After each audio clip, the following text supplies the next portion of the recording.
नमस्कार। प्रस्तुत है आज का चिंतन। खेतों में अनाज, शाक, फूल आदि की मूल्यवान फसलें उगाने के लिए उनकी जुताई करनी पड़ती है। नमी और खाद की आवश्यकता पूरी करनी पड़ती है। समय समय पर निराई गुड़ाई की व्यवस्था करनी पड़ती है। कृमि कीटक लग जाने पर उन्हें दवा छिड़क कर मारना होता है। साथ ही ध्यान रखना होता है कि पौधों की हरियाली पर जानवर टूट न पड़े। जब उनके पकने का समय आता है, दाना पड़ता है, तो पक्षियों के झुंड चढ़ दौड़ते हैं। इन सब से बचाव करना होता है। जो यह सब कर पाते हैं वे किसान ही धन्य धान्य से कोठे भरते हैं। श्रेष्ठ श्रेष्ठ विचार भी पुष्पोद्यान की तरह लगाने और बढ़ाने पड़ते हैं। उनकी रखवाली का भी समुचित ध्यान रखना पड़ता है। जो इस संदर्भ में असावधानी बरतते हैं उन्हें वह लाभ नहीं मिलता जो इस संपदा के बढ़ने पर मिलता और निहाल करता है। खरपतवार बिना किसी प्रयास के उग आते हैं। उन्हें पानी भी नहीं लगाना पड़ता और न देखभाल की आवश्यकता पड़ती है। जंगलों में अनायास ही झाड़ियाँ उगाती हैं। आम ढाक के पौधे बिना किसी संरक्षण के उगते और फैलते हैं। बेशरम बेल के बीज भी हवा के साथ उड़ते चले जाते हैं और जहाँ भी जगह पाते हैं वहीं उगने, बढ़ने और फैलने लगते हैं। जलाशयों पर काई अनायास ही छा जाती है। तालाबों में जलकुंभी इतनी जल्दी फैलती है कि पूरे क्षेत्र को घेर कर बैठ जाती है। कुविचारों को जलकुंभी की बिरादरी का समझना चाहिए। वे न जाने कहाँ से आ जाते हैं और सहज ही फैलने, जड़ जमाने लगते हैं। मनुष्य अनेक क्षुद्र योनियों को पार करते हुए इस जन्म का सुयोग प्राप्त कर सका है। पिछले हेय योनियों में जिन प्रकार का जीवन यापन करना पड़ा है, जिस प्रकार स्वभाव रहा है, वे कुसंस्कार बीज रूप में मनुष्य योनियों में भी कहीं छिपे पड़े रहते हैं।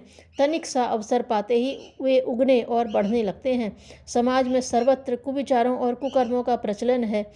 अनगढ़ व्यक्तियों की कमी नहीं, वे स्वेच्छाचार बरतते हैं। मर्यादाओं के पालन का भी ध्यान नहीं रखते। अनुशासनहीन, उच्छृंखल, उद्दंड स्तर का जीवन यापन करते असंख्यों को देखा जा सकता है। उसका विस्तार विषाणुओं की तरह होता रहता है। चेचक, हैजा जैसी बीमारियां एक दूसरे की छूत बनकर फैलती हैं, लगती हैं। कुविचार भी इसी प्रकार अपना विस्तार करते हैं। किंतु सद्विचारों को उगाने में पूरे परिश्रम के साथ जुटना पड़ता है और पोषण की सभी सुविधाओं को एकत्रित करना पड़ता है। बबूल चाहे जहाँ उगा आते हैं, पर संतरे उगाने के लिए पूरी सतर्कता से काम लेना होता है। सद्विचारों की कृषि करना ही मूल्यवान खेती उगाने की तरह है। जो उसमें सफल होते हैं वे समृद्ध, संपन्न और सुसंस्कृत बनते हैं। सत्प्रयोजनों में प्रगति के लिए सुविकसित व्यक्तित्व की आवश्यकता होती है। सद्गुणों की विभूतियाँ ही अनेक प्रकार की सफलताओं का सुयोग बिठाती हैं। प्रतिभावान और प्रामाणिक व्यक्ति ही दूसरों पर अपनी छाप छोड़ते हैं, सम्मान और सहयोग अर्जित करते हैं। इन्हें सत्परामर्श भी मिलता है और उपयुक्त सहकार भी। इस प्रकार अपनी योग्यता, तत्परता और दूसरों की सहकारिता दोनों मिलकर अभीष्ट प्रगति के लिए आवश्यक वातावरण बनाती है। इसी क्रम में आगे बढ़ने का, सफल होने का सुयोग बनता है। प्रतिभावान व्यक्तित्व सद्विचारों का ही प्रतिफल है। विचार मन क्षेत्र में छाए रहते हैं। आकांक्षा उभारते हैं, योजना बनाते और जिस लक्ष्य तक पहुंचना है उसकी रूपरेखा गढ़ते हैं। इसी आधार पर यह सूझ पड़ता है कि प्रगति के लिए किन साधनों की आवश्यकता पड़ेगी, किन का परामर्श, मार्गदर्शन, सहयोग अभीष्ट होगा। इन आवश्यकताओं की पूर्ति के लिए उपाय खोजे जाते हैं, तालमेल बिठाए जाते हैं और अंततः सफल होकर रहा जाता है। बुरे विचार भी इसी प्रकार फलित होते हैं और सद्विचारों का विस्तार भी इसी क्रम में होता है। विचार बीज है और स्वभाव उसका प्रस्फुटित अंकुर। व्यक्तित्व के रूप में वे वृक्ष बनते हैं। परिपक्व होने पर उन्हीं पर बीज के अनुरूप फल आते हैं। कुविचार व्यक्ति को असभ्य, अनगढ़ बनाते हैं। अनेक बुरी आदतें भी साथ ही खरपतवार की तरह उग पड़ती हैं। दुर्व्यसनों की एक श्रृंखला साथ चलती है। कुकर्मी सहयोगी हर जगह आसानी से मिल जाते हैं। ऐसी दशा में आए दिन कुकर्म ही बन पड़ते हैं। परिणाम दुर्गति के रूप में सामने आता है। हेय आचरण अपनाने वाला भत्सना, प्रताड़ना सहते और पतन पराभव के गर्त में गिरते हैं। एक के छूत दूसरे को लगती है और देखते देखते चांडाल चौकड़ी गठित हो जाती है। इन तथ्यों को ध्यान में रखते हुए शरीर को स्वस्थ और सुंदर बनाने के लिए जितना प्रयत्न किया जाता है, उससे भी बढ़कर विचारों के संशोधन का, परिमार्जन, परिष्कार का प्रयत्न करना चाहिए। स्वास्थ्य प्रधानतया आहार और व्यायाम पर निर्भर है।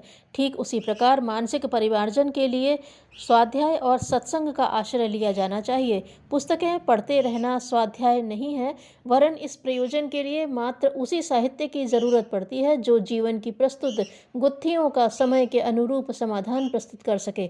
यह लिखा हुआ भी युग मनीषियों द्वारा ही चाहिए, क्योंकि वे बदलती हुई परिस्थितियों को ध्यान में रखते हुए व्यावहारिक समाधान सुझाते हैं। पुरातन कथा गाथाओं को पढ़ते दोहराते रहना निरर्थक है, क्योंकि वे उस समय को ध्यान में रख कर लिखी गई होती हैं जो अब से बहुत पीछे रह गया, और उन दिनों का चिंतन आज के लिए किसी भी प्रकार उपयोगी नहीं रहा। यही बात सत्संग के संबंध में भी है, जो समय के अनुरूप है, जिसमें सामयिक समाधान है, उन्हीं को सत्संग में सम्मिलित करने योग्य विचारधारा मानना चाहिए। इन दोनों आवश्यकताओं को पूरा करने के लिए युग धर्म और व्यावहारिकता का पूरा पूरा ध्यान रखना चाहिए। इस योग्य साहित्य और व्यक्ति कठिनाई से ही मिलते हैं, फिर भी ढूंढने पर वे किसी न किसी प्रकार कहीं न कहीं से मिल ही जाते हैं। प्रश्रय उन्हीं का लिया जाना चाहिए। मनन और चिंतन भी प्रकारांतर से स्वाध्याय और सत्संग की आंशिक आवश्यकता पूरी करते हैं। अपनी तर्क बुद्धि विकसित की जानी चाहिए और सामने प्रस्तुत समस्याओं में से प्रत्येक पक्ष हो या विपक्ष, दोनों को आधार मानकर विचार करना चाहिए। इस प्रकार अपनाया गया जीवन क्रम विचारशीलता को परिमार्जित करता है। लोभी मनुष्य की कामना कभी पूर्ण नहीं होती। धन्यवाद।